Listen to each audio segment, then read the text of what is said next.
Greetings all, and welcome back again to Globbits Gaming Channel. I thought it was about time I featured a replay for one of my guys, and this is GJCD. Alright, I'm going to call him G from now on. So G is in his E-100, okay? You probably noticed from some of you the past couple of videos, the one about the 4202 and this one that I released, the graphic settings aren't as high as I usually do them. I've noticed in a couple of videos that there have been issues with stuttering. And I think it's my side. I think it's my ability to record and compress high detail videos. So the quality's gone down a little bit. We'll see how it goes, see how it's like for a couple of videos, see if you've noticed it. If you guys have noticed any difference between them, that's great. Just pop it in the comments and let me know. See how things are going that way. Right, so what are we doing then? Well, we are on Mountain Pass, and GJ is in his E-100, or G's in his E-100. I am not saying I'm grinding towards this tank, but I am working through the German heavies. I do have myself an E75 at the moment, but it is stock.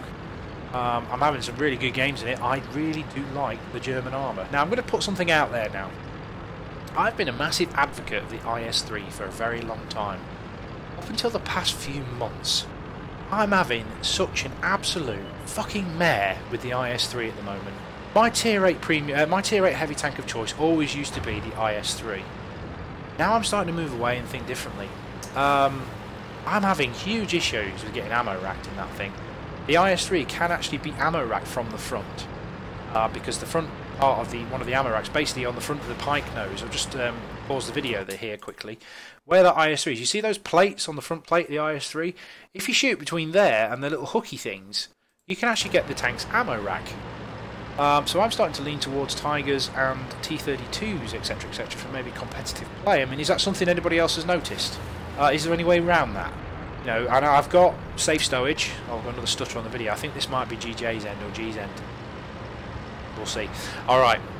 Is it me, or is it just a general thing that people have noticed? I'm not sure about the IS-3 anymore. I really am starting to consider other options for competitive strongholds and team battles. Okay, so we're taking a prominent position here. Now, I don't really like coming this way, unless I am in something as chunky as an E-100. I normally go to where that Type 61 is, down in H3, H4, if I'm in anything other than a really heavily armoured heavy. Because basically, if you get a lot of resistance from the top end of this glacier, you're pretty much stuck here. And it's very rare you can actually push this. And Artie can get you from here as well. But he's going to make good use of it. He's just umming and ahhing at the moment. He's just seeing the way the game develops. Umming and ahhing. He knows there's an E-100 the other side of here, but he really doesn't want to push around yet. And he's just a bit tentative at the moment, which is a good thing. It's one thing I've got to learn. Now, artillery smacked that E110, E5 up there for a lot of damage. Now, here we go. This is one of the reasons I wanted to show you this replay. Now, I don't own an E-100. Okay, I probably will in the near future. Top gun on the E-100, its AP ammo only has 235mm penetration. The heat ammo has 334. But there, in that particular exchange, was a prime example of the disadvantages of heat when you're shooting back at an E-100 or anything that's got an angle. The enemy E-100 bounced. We shot him with a precisionally aimed shot on his lower plate, and we penetrated and he didn't. I think this is going to happen again. There you go. Precision aimed, crit, no damage. But he bounces as well, no damage. Are we spending more money than him? No, of course we're not, because the E-100 shells for this thing are way expensive. Now this Tiger 2, GJ, I do not know how you kept your cool with this guy. I really don't know how you kept your cool. Now, the E-100 there actually managed to penetrate straight through the gun mantlet. Okay, straight through there. You see it? Fantastically placed shot straight through the gun mantlet, because that's the first place you're going to shoot an E-100, right? This is my argument with premium ammunition. It can even go through your most heavily armoured parts of your tank. Now, the thing was, what I've noticed about E-100s, or what I've learned from people, is when you're not shooting at someone, angle your turret. It's flat at the front. You angle it at sort of 35 degrees. Now, this Tiger decides to go. Right, bad choice, Tiger. And he's going to back up straight in front of G. G, I do not know how you kept your cool with this guy. I really don't. Fair enough, he's not an experienced player, but still, he would have absolutely got on my last nerve, this guy. Anyway, we digress. So now it's time to push the E-100. Lower plate shot, and the Tiger drives in front of him. GG, Tiger. And we're getting shot from the flank. Now, this is the problem. We've got a tortoise. in a really good spot. He's almost hull down. Well, a tortoise can never actually get hull down. Thankfully, the overpowered Waffle Panzer manages to take him out. Now, what do we do here? Do we go up the Glacier Road, or do we go and deal with that Waffle Traeger? Choices. What would you do in this situation? Most people would do what that IS-3 and that Tiger II are doing and push the Glacier Road. Is that a good idea? No, because the Batchats have made an appearance and there's an absolute scrap going on, and GJ has seen it. Alright, and this is the difference. Right, he's realised this, and I'm starting to get to the situation where I'm starting to learn about this kind of stuff. This is what I tend to lack. In my early career of World of Tanks, I was playing with guys that were a lot better than me. Similar to how Jingles does with Quickie Baby. Jingles freely admits he's nowhere near as good as Quickie Baby.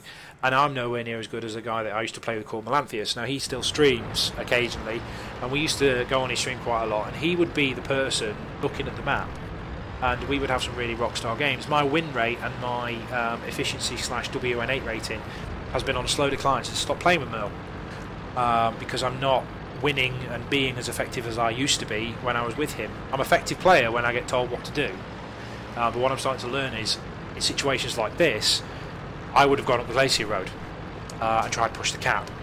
Is that a wise choice? No, because fast tanks are going to cap our base long before we get there. Artillery's already scurrying away. Yeah, they've absolutely nailed that entire flank. The Batchats picked the perfect moment to strike. We've got to get back there in an E-100, which isn't going to be easy because it only does 25 mile an hour on flat. They probably get up to about 28, I think it can, something like that. It's not bad for a large heavy. Now, what he wants those guys to do up there, GJ, is to kill the artillery. Simple reason is he's RT bait. You know, if they see him, they go, "Oh, nom nom nom, E-100." He doesn't want to have to go back to the cap in this open area and basically get nailed in the arse by the artillery. So he tells those two to kill the artillery if they can. But what are they pushing against? An IS-3 and a Tier 10 heavy in a Tiger II and an IS-3. I wouldn't put my money on the Tiger II or the IS-3 myself. Now, if I was in that 110 E5, I'd like my chances against those two. Anyway, keep an eye on them. So they spot the artillery. Still not good. It's 2v2 plus artillery. How do you think it's going to go? While this has been going on, Artie's been scurried away and he spotted our E75, which is a good thing because now we know where he is. Alright, R2's managed to take out, the IS3's managed to take out one of the DW Tiger, but the E5's managed to take him out in return. And the team's fucking melting. We've got a Waffle Panzer E-100, us, and one artillery piece who's getting cornered by an E75. This isn't looking good and we're being capped. Now, what do you think is going to be sitting in the cap? Well, it's going to be the Batchat, isn't it? Let's be honest. Mr. Batchat's going to be sat in the cap circle somewhere. So, go around cautiously. Not a fucking chance. And he bounces. He bounced off a Batchat.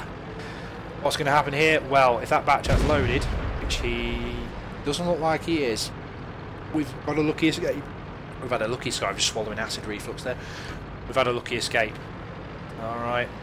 And the IS3 starts laughing in chat. Ha! Yeah, don't count your chickens yet, pal. This is one of the Globs guys. Oh, hello, Mr. Batchat. Gotcha. Back to garage. But we lose our artillery in the process. Could we have done differently? If we'd have scored that hit? Yeah, I think we could. I think we could have saved this Waffle Traeger E-100. Possibly saved artillery as well. But never mind, c'est la vie. No, we can't hit every shot. But the Waffle Traeger managed to take out the IS-8 anyway, so he's used one of his shells. I don't know what his ammo state is at the moment, but it's not looking good. But the E75 is on low health. So we'll see. Okay, the IS-3 says wait for me in world chat. Oh no, here we go. Oh dear. Problems. Put this into perspective, ladies and gentlemen.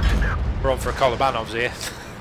5 against 1 with 2 artillery. What would you do in this situation? I'd shit my pants. I really would. We can't one-shot any of these guys. We can one-shot the IS-3, sorry, just about. I think we can one-shot the E75. Yes, we can. But the E5's the problem.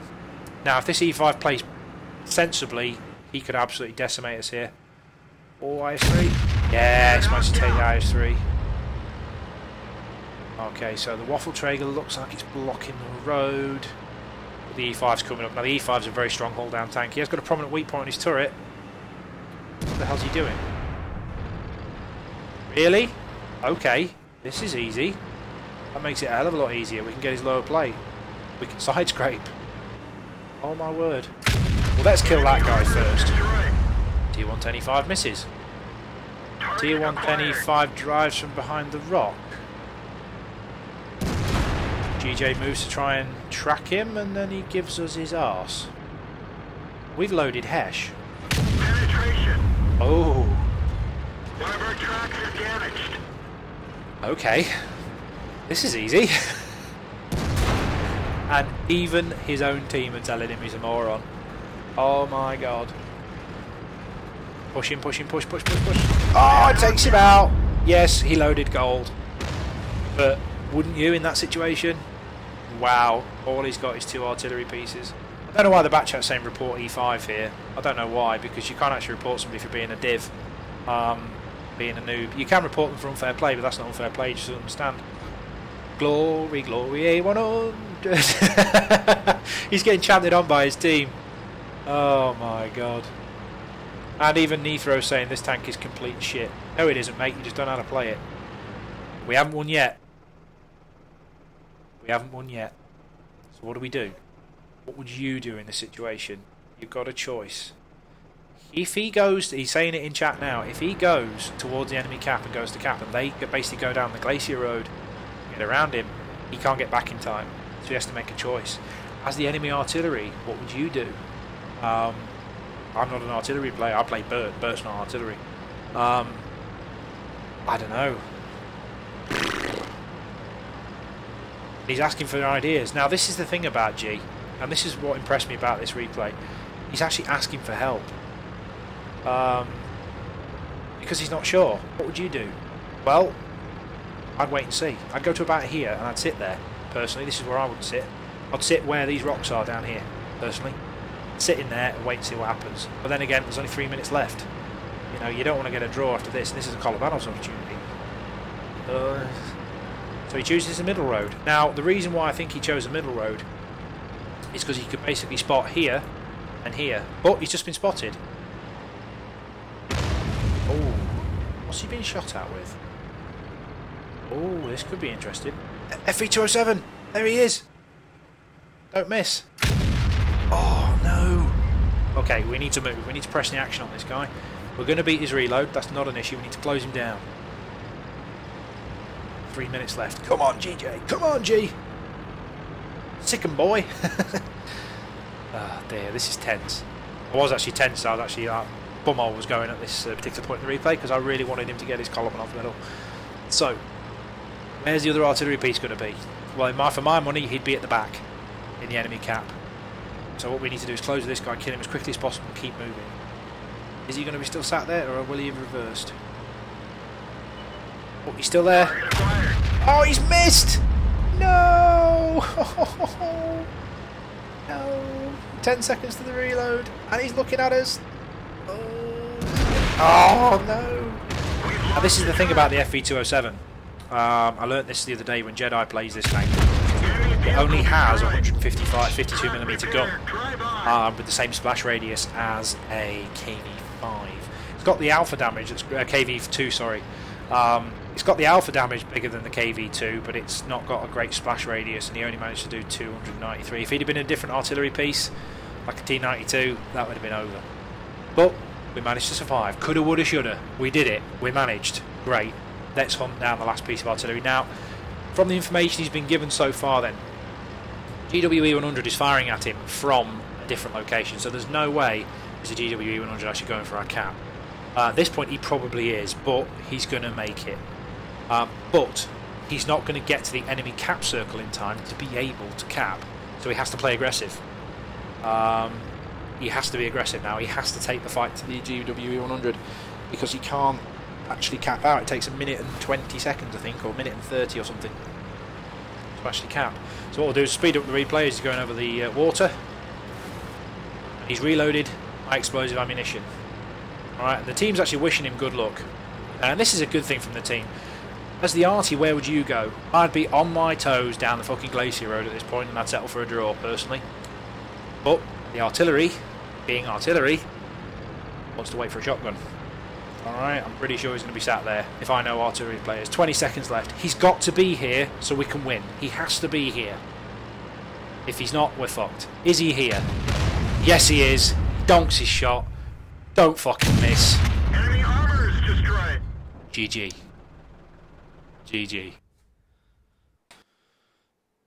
Awesome effort. Absolutely amazing effort. Now, I don't care what anybody says. That was amazing. Okay, fair enough. He wasn't against some experts. Okay, but GG ain't no expert either. Yeah, he's just like me and you. Right, and that was an absolutely amazing, amazing effort. All right, and he came out of it with a well-deserved medal. Probably one of the most sought-after medals in the game, after Razanai's Heroes and I think it's Tarx's medal. Awarded to a player who stands alone against 5 or more enemy vehicles or self-propelled guns and wins. This means that you can capture the enemy base yourself, or you against 5 enemies you will receive the achievement. Kolobanov, it's my wanted medal. I've wanting this medal for so long, along with the Pools medal. It's something special. In an E-100, is it difficult? Well, Tier 10, of course it is. You know, you're playing usually against better players at Tier 10. Really, really good effort. Top Gun, Mastery Badge. A lot of good players play this tank, and that was well worth the Mastery Badge Ace Tanker. 4,078 experience for a ×2 and 80,000 credits. Now, I originally wanted to show this replay simply for the heat versus AP argument with the E-100. But then as it developed, wow. Team score then. Let's have a look. 1,209 for 5,191 damage. Now, that's not rockstar damage in an E-100. I've seen lots of other games with a lot more than that. But it's how he applied that damage. He carried the game. Without him, that was it. It was Endex. They'd have lost. End of story. Special mention on the enemy team. T-71. Down 3900. Only got 800 damage. 606. I assume he got quite a bit of spotting damage. Let's just check this guy out. I don't know if I can see his results. Yeah, 3,471 spotting damage in a Tier 10 game.